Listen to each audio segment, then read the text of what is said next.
સંસ્કૃત ગુજરાતી સમાજ, Indian social club આજના 40 વર્ષના પૂર્ણાહુતિ પ્રસંગે કે છેલ્લા 3 દિવસથી ખૂબ જ આનંદથી આપણે બધા ઉત્સવ ઉજવ્યા. આ ખરેખર એક પરમ કૃપાળુ પરમાત્માની અસીમ કૃપા, દયા, આશીર્વાદ અને આપના સર્વનો સાથ સહકાર. આપણે we are running behind the schedule, કારણ કે આશિષભાઈ અને સાથે પધારેલા તમામ એમના સદસ્યો ટીમના એ રાત્રે ભારત તરફ પાછા પ્રયાણ કરી રહ્યા છે. વધારે સમય ન લેતા આપણે એક આપણી ગુજરાતી સંસ્કૃતિની પ્રણાલિકા મુજબ આપણે એક સાંસ્કૃતિક નૃત્ય રજૂ કરવામાં આવશે. તો એ રજૂ થયા પછી જે મહાનુભાવ ખાસ પધાર્યા છે ભારતથી, તેઓને આપણે 2-3 મિનિટ સાંભળી એ લોકોના મંતવ્ય, વક્તવ્ય આપણે જાણીશું, સાંભળીશું અને માણીશું. ત્યારબાદ આજનો જે સમારંભ જે ખાસ છે કે જે ભાઈઓ બહેનો ફ્રન્ટમાં કે પડદા પાછળ રહી અને જે સ્પોન્સર્સ કે આ કાર્યક્રમને શોભાવા, દીપાવા જેટલી જે તનતોડ મહેનત કરી અને જેમણે પોતાનો ખૂબ જ સુંદર ફાળો નોંધાવ્યો છે, તેમનો પણ સન્માન, તેઓને ચોખા, ચંદન, પુષ્પથી આપણે વધાવવાના છે. પણ તેથી પહેલાં આપણે એક નૃત્ય માણી અને ત્યારબાદ આપણે મહાનુભાવ જે પધાર્યા છે એમને સાંભળવાનો લાભ લઈશું. ત્યારબાદ સન્માન સમારંભ અને પછી ભોજન સમારંભ. તો તેથી પહેલાં સત્કાર સમારંભ આપણે નૃત્ય માણીએ આપણે. ધન્યવાદ. દાંડિયા રાસ રજૂ થઈ રહ્યો છે. દાંડિયા રાસ શિવાની શેઠ દ્વારા દિગ્દર્શિત દાંડિયા રાસ.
We have been together since last 3 days, and the plethora of the evening and programs that we have witnessed has really proved once again that we are here to be united, to be together, and keep celebrating years after years of togetherness. And being abroad, we still have kept alive the culture that we live back home. Thank you everyone for presenting every day. And we'll take this program forward. And I request Shri Bharatbhai Shah to come forward and have a dialogue with us. Shri Bharatbhai Shah, please. Bharatbhai Shah, ત્યાંથી બી બોલશો તો બી ચાલશે ત્યાં જ બેસીને. You can address from their mic, તમારી પાસે છે. I understand nothing is free in this life. 3 दिन जो मैंने आपने मुझे मेहमान गति ली तो I have to say something. पहले तो गुजराती सॉरी अब हमारी टेव हिंदी नहीं है तो શું કરું એનીવે મસ્કત ગુજરાતી સમાજના પ્રમુખ શ્રી એમના કનકભાઈ આવ્યા છે કનકભાઈ બાર ગામ છે. અચ્છા અચ્છા હા કોચિંગ ગયા માનદ પ્રમુખ ઉપપ્રમુખ અને સબસે એકદમ વધારેમાં વધારે આ પ્રોગ્રામને સફળ કરવા મને ખાતરી, કારણ કે હું એટલા બધા કાર્યક્રમ કરું છું તો 2 મહિનામાં મારી વાઈફ સાથે 7 ઝઘડા થાય છે. મને ચંદ્રકાંતભાઈ ચોટાણીની હિંમતને એમને કદરને હું દાદ આપું છું કે 3 દિવસના આવા જબરજસ્ત કેટલી તકલીફો આવી હશે, કેટલી વિટમણાઓ આવી હશે. આ કાર્યક્રમો તમને એક કહું ચોક્કસ, ભૂલાતી જતી સંસ્કૃતિ, ભૂલાતી જતી ભાષા ને આ જાતના કાર્યક્રમો જે છે એનું મહત્ત્વ એ છે કે એ જડીબુટ્ટી સમાન કામ કરી રહી છે. કારણ કે આપ જાણો છો કે જે પ્રજા પોતાની ભાષા ભૂલે એ પોતાના સંસ્કૃતિ ભૂલે છે, સંસ્કૃતિ ભૂલે એના સંસ્કાર ભૂલે છે. દુનિયાની અંદર 15,000 ભાષાઓ હતી, અત્યારે ફક્ત 9,000 બાકી છે. ને જ્યારે આપણે પારકી ભાષાને આપણી ગણી અને એને આપણે આગળ લાવીએ ત્યારે એક બહુ કરુણ દ્રશ્ય સર્જાય. એની સામે આવા મરજી આવો ચંદ્રકાંતભાઈ જેવા અને મસ્કત ગુજરાતી સમાજના કાર્યકરો જે રીતે આ જબરજસ્ત અદ્ભુત કાર્યક્રમ રજૂ કર્યો એ જોઈને મને એટલું બધું એમ થાય છે કે જ્યાં સુધી મસ્કતના ગુજરાતીઓ જીવતા હશે, કાર્યકરો હશે, ત્યાં સુધી ગુજરાતી ભાષાને કોઈ દિવસ કોઈ નુકસાન નહીં થાય. હવે એક ગુજરાતીઓ વિશે થોડીક વાત કહું જે તમને ખ્યાલ નહીં હોય. આપણે ગુજરાતીઓ ક્યાંથી આવ્યા છીએ આમાંથી કોઈ મને કહી શકશો?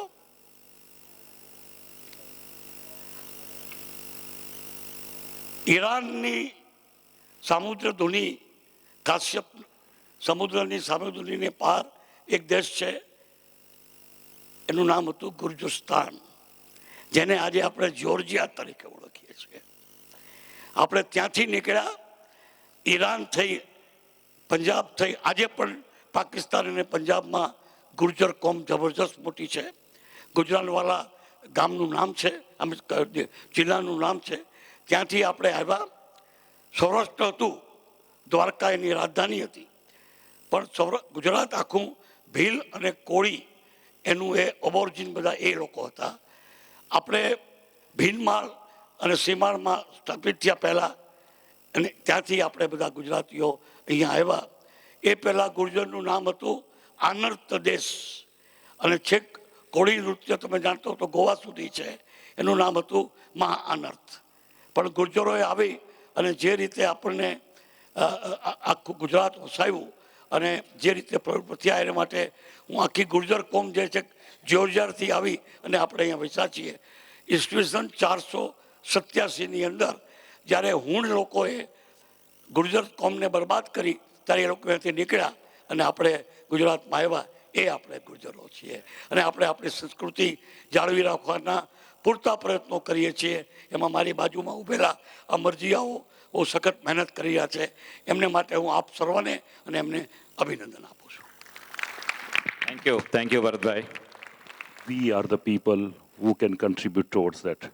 હું જ નથી કરતો, ઇંગ્લિશ વર્ડ્સ આવી જાય છે, પણ સભાનતાપૂર્વક જો ગુજરાતી ભાષાને જાળવવી હોય તો ઇટ નીડ્સ એફર્ટ્સ, પ્રયત્નો જોઈએ છે. અને મસ્કત ગુજરાતી સમાજે આ જ ગુજરાતી ભાષાને પ્રમોટ તો વર્ડ નહીં વાપરું, પણ ગુજરાતી ભાષાને લાઈવ રાખવા માટે we in recent past arranged a program called Hututu, જ્યાં ઘણા બધા ગુજરાતી ભૂલાયેલી કવિતાઓ અને બાળગીતો મ્યુઝિકના સ્વરૂપમાં અમને ટીમે રજૂ કરેલા, અને it took us back to the era of Gujarati language. Bharatbhai શાહની સ્પીચ પછી I would like to call upon Shri Hemrajbhai Shah. Hemrajbhai, please.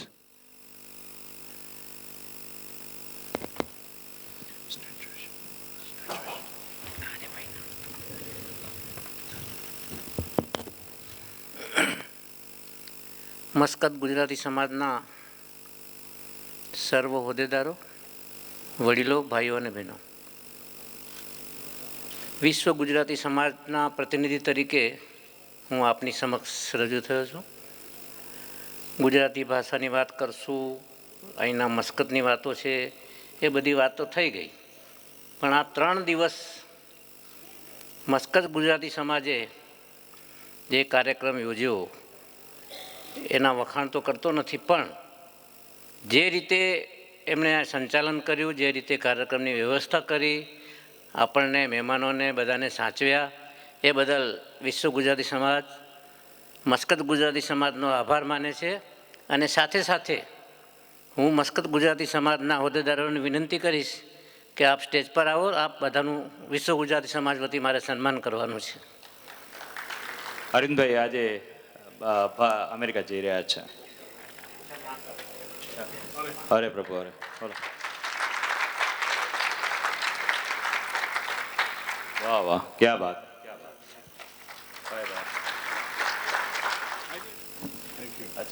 Sorry યાર. We'd like to call upon Shri Dr. Padrayu Vachrajani ji, please. Padrayu Sahib.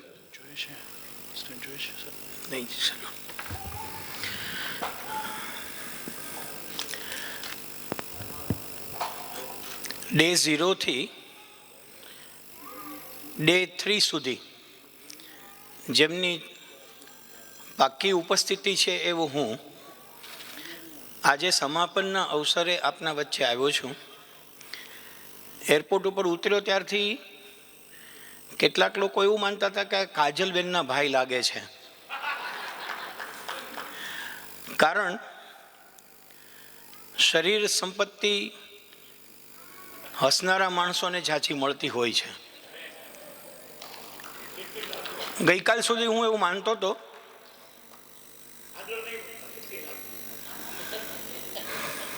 ના, આટલી તો સાચવી જ રાખીશ ભરતભાઈ, કારણ કે આટલું શરીર કરવા માટે બહુ મહેનત કરવી પડી છે આપણે. મને જ્યારે ઘણા લોકો એમ પૂછે કે તમે કોઈ પ્રયાસ કરો છો શરીર ઘટાડવાનો, ત્યારે હું એવો જવાબ આપું છું કે પ્રયાસ તો મેં બનાવવા માટે કર્યો છે, બાય બાય, ઘટાડવા માટે નથી કર્યો. મિત્રો, મને ગઈકાલ સુધી એક સંકોચ હતો કે રાસ ગરબા લેતી વખતે મારા જેવા શરીરવાળા લોકોને મુશ્કેલી પડે, પણ એ સંકોચ ગઈકાલે ચેતન જેઠવાએ ખોટો પાડ્યો, કારણ કે એમાં પણ 3 બહેનો એવા હતા કે જે મારા જ જેવા શરીરના હતા. Bye bye. મને એમ થતું હતું કે હું જોયા કરું છું પ્રેક્ષક તરીકે, મુખ પ્રેક્ષક તરીકે,